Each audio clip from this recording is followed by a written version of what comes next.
যে স্বাধীনতার মাত্র 23 দিন পর হঠাৎ করেই কোন রকমের জরিপ ছাড়া, তথ্য উপাত্ত ছাড়া 9 মাসের মুক্তিযুদ্ধের শহীদদের তালিকা কি করে এলো, চট করে একটি তালিকা পেশ বলে দিলেন, তালিকায় অন্তর্ভুক্ত হয়েছেন।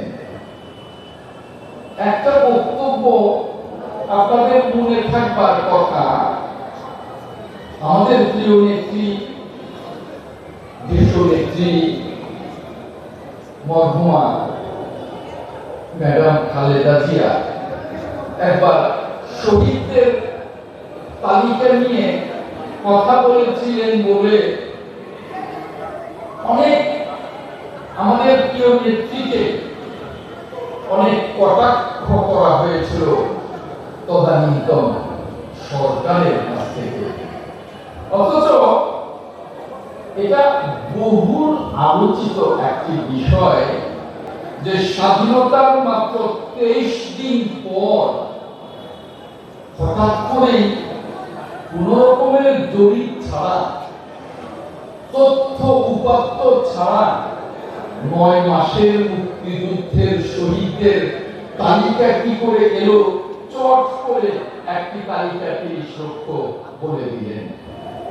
তাই আমি মনে করি যে এই শহীদ মুক্তিযোদ্ধাদের সঠিক তালিকা প্রণয়ন, মুক্তিযোদ্ধাদের সঠিক তালিকা প্রণয়ন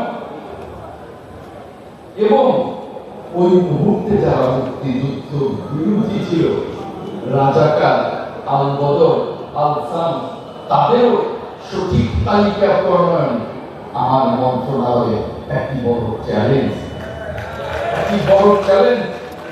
এই চ্যালেঞ্জকে যদি আমি এই মন্ত্রণালয়ে দায়িত্বে থাকি, তাহলে আমি এই চ্যালেঞ্জকে গ্রহণ করে আমার মাননীয় প্রধানমন্ত্রীর পরামর্শ ক্রমে মহান সংসদের মাধ্যমে জাতীয় ঐক্য তৈরি করে এই চ্যালেঞ্জের মোকাবেলা করে সঠিক তালিকা জাতির সামনে প্রকাশ করবো ইনশাআল্লাহ।